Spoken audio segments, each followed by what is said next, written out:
When you're a small business owner with a small team, getting the people that work for you to improve the work they do, to make the processes better and more efficient, to basically get more done in less time and with less resources is a game changer.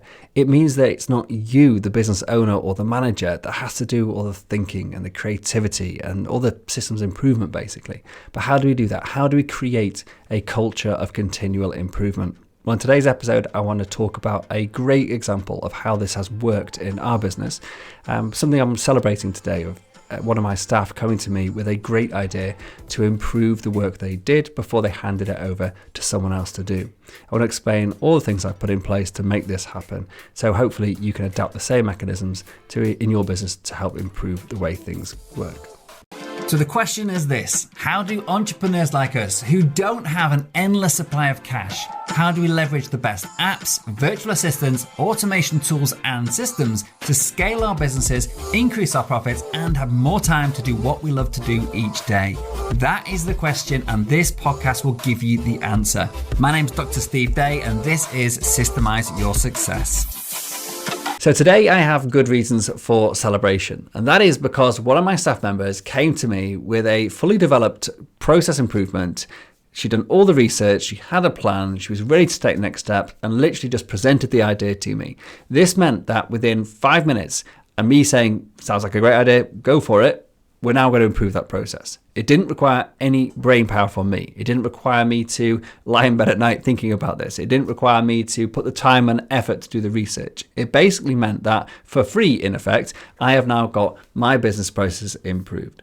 The specific example I'm talking about is the welcoming process for people into our Facebook group. Our Systems and Outsourcing Community Facebook group has been going for about 6 years now. And I think this process that we currently have in place for inviting people, welcoming new members has been in place for about 4 years. No one's looked at it. It's just been done. Same thing every single time and with limited effect. Facebook often limits the reach of our posts, and even though we've got 3,600-ish people in that group, some of our posts will only be seen by a handful of people, and that's really frustrating.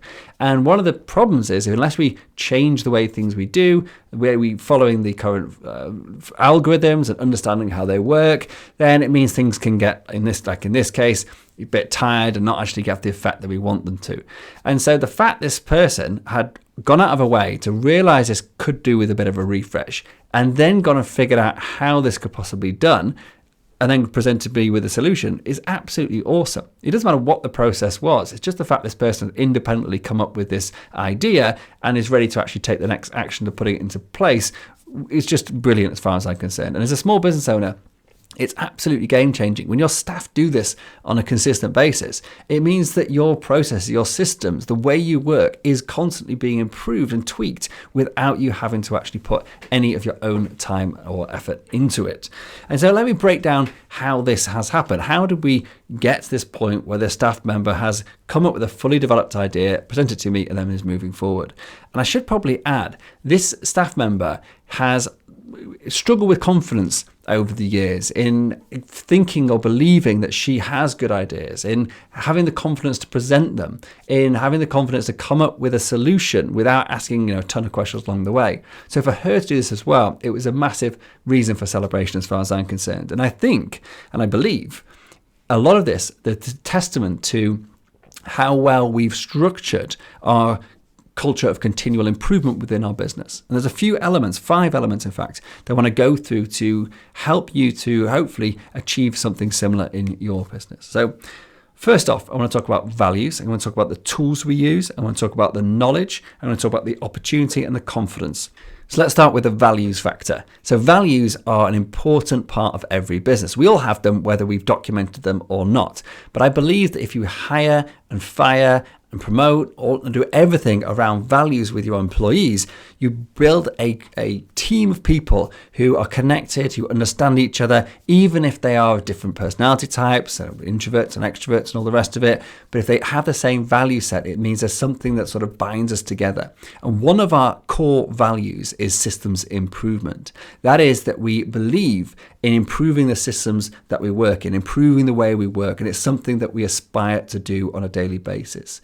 We can put this on our job adverts and say, look, this is the type of person we want. And in fact, we do this when we do recruitment. However, we've got to be observant of, is the person actually living up to this value on a day-to-day basis, rather than just saying, yeah, I believe in that. They've got to actually show that through their behaviors for us to actually know that they truly believe it. And in this case, obviously this person has got that value because they've gone out of their way to do this without being asked independently. They're actually really overtasked at the moment. So the fact that she actually found time in a busy day to focus on improving this relatively small process, but focus on it before she handed it over to someone else to do, realizing, if we hand this over to a new person, they may think that's the way it should be done, not look at it for ages, and it may just continue being undeveloped for a long time. Where she said, no, let's actually do this and spend, however long it took her to do this, half an hour or something, an hour, to actually make sure that this process was right before it handed over. So she's living and breathing this value in the behaviors that she's displayed. And that's an important step. You've got to have the right people who have these sort of values in order for this whole thing to work. It's not something you can teach. People either like improving the way they work, like improving themselves, looking for continual professional development, they have career aspirations in their career, they want to progress and all the rest of it. That's the kind of people that we desperately want in our businesses. And this is a good way of actually spotting those people. So once you've got people with the right values, the next thing is to actually give them the tools in order for them to be able to have a mechanism for doing systems improvement. So we have something called the Sharpen with Ease framework. And ease stands for to empower. So the first E is in empower your staff to either automate, to streamline, or to eliminate their processes. And again, I've talked about this in detail in previous episodes, but just for a summary now, obviously the empower part is this having this actually as a task that they are required to do on a regular basis and encouraged to do whenever they have any free time, or just when they're actually looking at their work. They can either automate something, so getting it done by a machine, in fact, means that it's now no longer taking up people's time, but we only want to automate things that are really well polished, because otherwise we just do the same thing time and time again, because automation doesn't normally improve itself. Maybe in the future with AI it might, but right now, if you automate something, it's basically going to just repeat whatever you give it. If you're repeating a bad process, it's going to repeat that bad process time and time again, and repeat a good one, it will repeat the good process. So we make sure that something is streamlined. The third letter in ease, streamlined. We want to make sure it's streamlined before we automate. So streamlining is exactly what's happening in this process. It's about, look, we're doing it one way. It could be either streamlined or improved. Therefore, actually trying to figure out a better way to do something to get a better result, even though in this case we're probably not going to reduce the time taken to do the work. What we're hoping to get is a better result and more return on the investment of time taken to do it. So that's also part of our streamline process. Or lastly, can we eliminate it altogether? Often we do tasks, they sit there on our, in our pipelines or in our multi-step processes. They're getting done time and time again.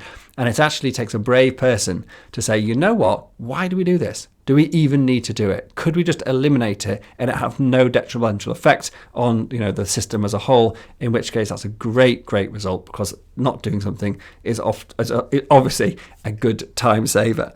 And so, giving our team a framework so they have a process and some training around how to look at their processes in a analytical way, and in a way that actually, analytical, to actually decide, is there something here that needs to change, and therefore giving them a few options of what the changes could be really helps people structure the ideas when they're formulating a plan of how to sharpen their tasks with ease.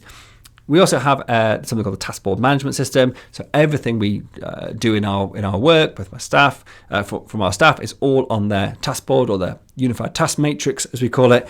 And on there, we actually have a review date for all our processes. So every either 3 to 6 months, depending on the type of task, there's actually a date that says this task needs to be looked at within that time. And as those due dates are becoming closer, the person's then encouraged to, next time they do the task, to look at the existing process, the documentation. Does it match what they're currently doing?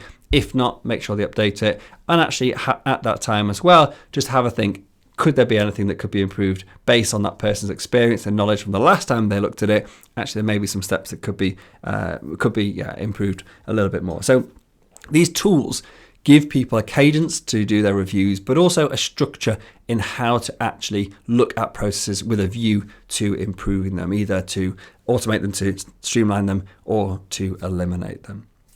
The next step is to actually empower people the next step to empower people is to make sure they've got the knowledge in order to know how things could be improved.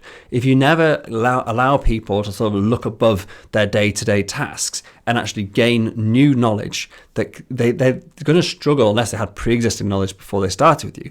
But if they haven't, then they're going to struggle to actually see, well, how could I improve this? Because they don't know there's any other way to do it. So this is all about continued professional development, about giving people training, time out to actually go and research, to check out new ideas. And often this can be as simple as, taking them on a course, or it could also be about giving them some sort of methodology to work on. And a great example, this is for marketing, and this is actually the one that this particular employee applied to this process for welcoming people into our Facebook group, but it can be applied to any type of marketing activity. And that is the Dream 100 philosophy or methodology. And it's something I learned from Russell Brunson. I think he learned it from somebody else. And hopefully if this is new to you, you're going to learn it from me, and that's fantastic. And the idea is to, one of the ideas about the Dream 100, which the focus of today is on, is about looking what the big influencers, the big creators, the best people in your market, your competitors, what are they doing? How are they doing it? And are we doing it as well as them or similar to them? Or are we doing it totally different? And if we're not seeing the results we want, and we think that they're seeing the results that we would like, then maybe emulating what they do wouldn't be such a bad idea. Now, this works better if you, I believe, do this with people who are wildly successful because they have big budgets. So if you're trying to emulate someone else's strategy for, in this example, how you welcome people into your group, you want people with really good Facebook groups. If you're doing this for a different advert or a type of post or some other type of marketing, then you want to find someone who's doing it really, really well, obviously doing it well, they're plowing millions into it or whatever, because they will have the team behind them who's doing the research. They'll have the team that's understanding how the Facebook algorithm or whatever social media channel you're using, they'll understand how that algorithm is working because they're split testing constantly all the time and they've got the resources to do it. And if you're a micro or small business owner, you probably haven't got a massive marketing team or a massive marketing budget. So emulating what the best in the industry are doing, not copying, just using their ideas. Like, are they posting once a day? Is it a picture post? Is it a text post? Are they using video? Are they using shorts? How do they edit their videos? Are they using subtitles? Are they using thumbnails? Like, all these things can easily be scraped from other people's marketing or social media activity, and then you can then try them out. And hopefully if you see someone consistently doing something over time, you can be pretty sure if it's a big business that actually it is working for them, and therefore hopefully it would work for you.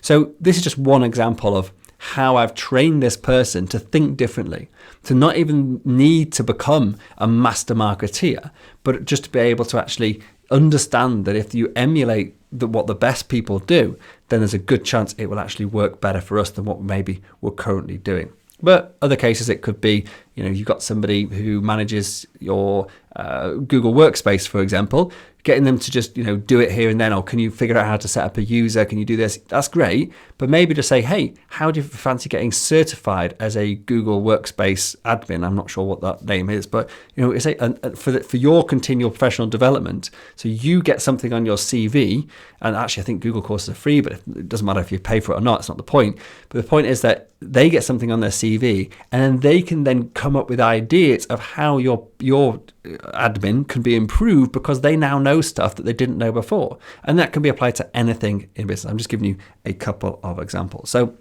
that's about giving them the knowledge. So we've got the values, that's important. That's got to be absolutely number one, in my opinion. If people don't see the stuff, they're not going to do it. Give them the tools and the structure in order to understand how to actually think about whatever it is you want them to think about.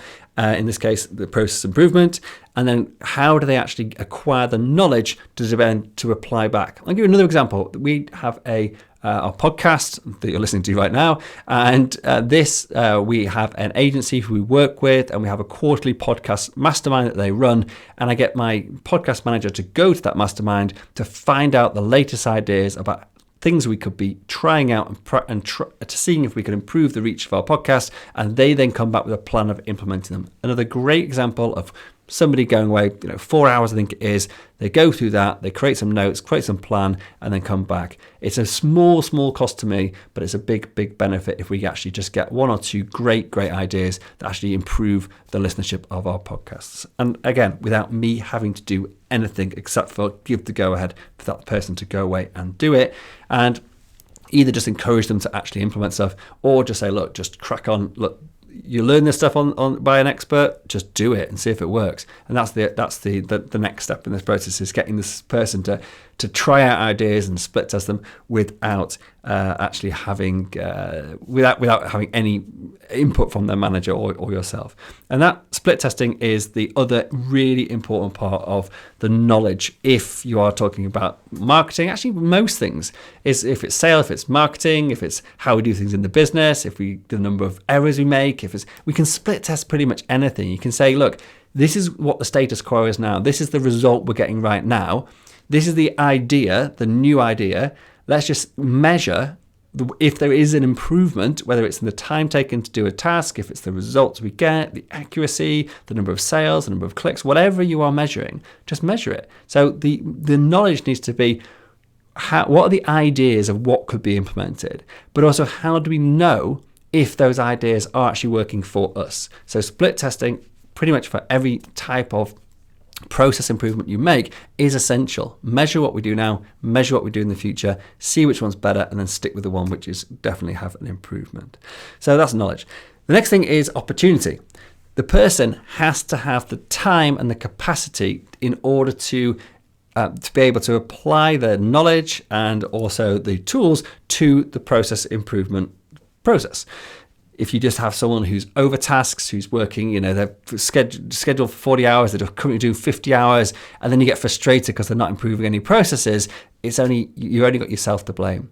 You either need to literally carve out time for them. So say block out a chunk of time, an hour a week, a couple of hours, on a Friday, whatever it is, like block out some time for them to just sit down and think, how could this be improved? Make sure they're not just running around like a headless chicken, so they haven't got any time to actually think about what they're doing, and they're just basically just like fighting just to get to the end of the day. If you give people a little bit more freedom, not too much, you need people to have you pressure to get stuff done. So this isn't about just like giving them a free rein and do whatever you want and having no deadlines or anything like that. But this is about actually carving time out for professional development, for process improvement, and blocking it out either on a one day or a small amount of time each day, whatever seems to work best for that person.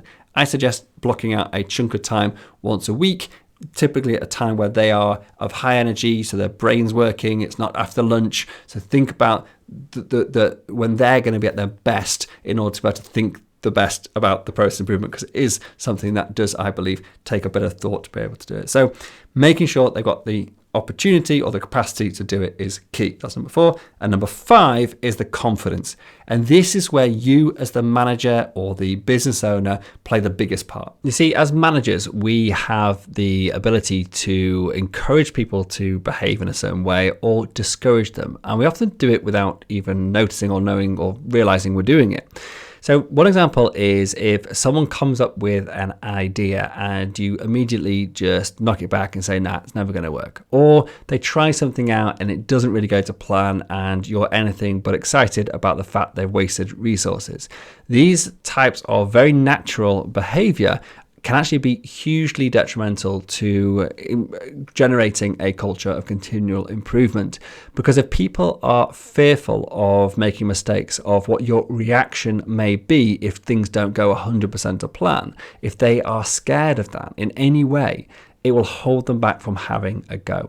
Now, I talked about values before, and one of the other values that we have in our business, which I believe is key or central to developing a good culture of continual improvement, is we poke the box.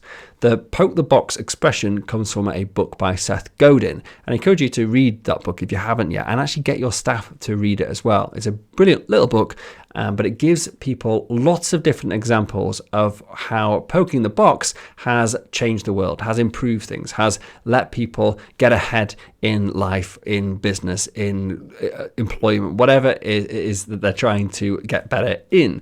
And the simple idea is that we have to have a go. We don't know what the result of our having a go will be 100% with 100% confidence before we've had a go. Sometimes having a go will actually make things worse. Sometimes it will not really change things at all, and sometimes it will improve things. So as a manager, what we're trying to do is to encourage people to just have a go. And the key way to do that is to not pass judgment on the suggested improvement or on the plan that they want to implement, and just let it happen and let that person take responsibility for the outcome, whether it be good or be bad. And for us as a manager to focus on the celebrating the act of taking action above the result. That is really hard to do as a business owner, and something that I still struggle with. But not getting involved, not casting a judgment, not giving your approval to something before it's implemented means that the person implementing it is taking the full responsibility. And that is key to learning. But you have to then be happy with the result either way. And you can only know what that result is if you're measuring it. And as I said before, if we're split testing things, what is the status quo? What is the future status? Is it better or is it worse? And if we're measuring that, if we're learning from it, then that means that it's a win either way. So as a manager, we need to have the confidence to give our staff confidence to give it a go and just see what the result is. Unless, of course, you know something that they don't, you've tried it before in exactly the same way, or you just have some insider knowledge that person doesn't, that you just think that's really, really bad idea, or you're really scared that it's going to suddenly cost you, a bunch of sales, or you're going to lose a load of customers because of X, Y, and Z. And typically these are things that that the staff member doesn't, and so it's actually about educating them and then letting them go away, maybe revising their plan based on that new knowledge and coming back and having another go, so to speak. And so in this example with my Facebook group, today she presented this idea to me saying, look, we've done it this way for ages, but I've noticed that the Dream 100 that we follow, they are not doing it in the same way. They're doing it in different ways. And she said, I can show you what they're doing. And I just said, no. I said, have you got a plan? And she goes, yeah. I said, are you confident that, we've got a plan, whether it be good or bad, and having a go going forward? Yeah, great. Have a go. And that was it. And that's for me, I think I'm celebrating my own success in this scenario. I didn't get involved. I didn't ask questions about it. I just said, are you confident you've got a plan? Yeah, great, go for it. Now she owns that. If we go away and it gets 10 times worse, she can take ownership of that, and then we can go back to the old way of doing it. Maybe we can think of another way to do it. If it goes 10 times better, she gets the full credit. And if it does go worse, it doesn't actually matter. It's something we're going to be measuring. We're not going to let it spiral out of control. It's just going to be something simple. And this is quite a low risk activity that we're doing anyways. It's a great to start with this type of thing, to build up confidence that isn't going to have a massive detrimental effect on the business if it doesn't go right.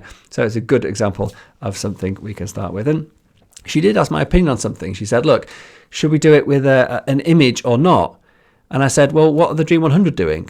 And she said, well, they generally don't do it with an image. And I said, well, what do you think? She goes, well, I think we should. And I said, great. How are we going to know which is the right answer? And then she came with the result, we should split test it. Because we've had this whole conversation before. And so she's now realizing that I don't have the answer. And I even said, I don't know.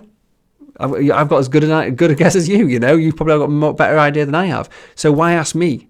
Why ask me an opinion about something I know nothing about, or have no way of knowing which is right, because it's never happened yet, or we've not actually tried it yet? And then she goes, oh yeah, we'll just split test it. And that's it.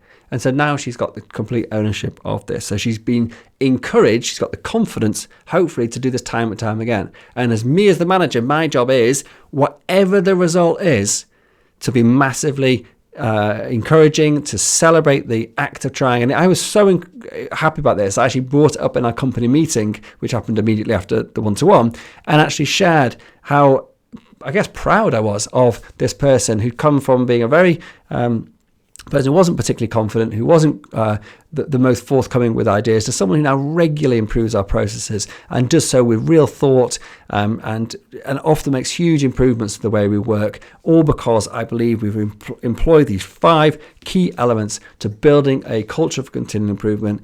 And the final one, confidence, is something that we can't force people to have. We have to act. Our behavior has to encourage them to grow in confidence, and that's probably the hardest one to absolutely nail, but is the one which has the biggest effect overall, I believe. So just to summarize what we've covered today, we talked about having the right values in your business, and we talked about 2 key values here. One is that we believe in systems and systems improvement, and the second one is about poking the box. We then talked about the tools, so the sharpen with ease process, and also having our task board management system with a review dates for tasks to actually be looked at, so giving people the mechanisms in order to actually do the process improvement. We then talked about knowledge and about how to give people the knowledge they need in order to see where the improvements can be made. We talked about giving people the opportunity, the time, the capacity to be able to actually have time to do this properly. And lastly, about how to build confidence in people so they are willing to poke the box, have a go, regardless of the outcome. And that's it. If you found today useful, please do leave us a review and a rating on your chosen podcast app or on YouTube or wherever you're watching this. And please do share it with your friends and colleagues, as if you found this useful, there's a good chance that they will too. Thank you so much for listening to this podcast. I truly appreciate your time and your attention, and I look forward to speaking to you again in the near future. Thank you very much.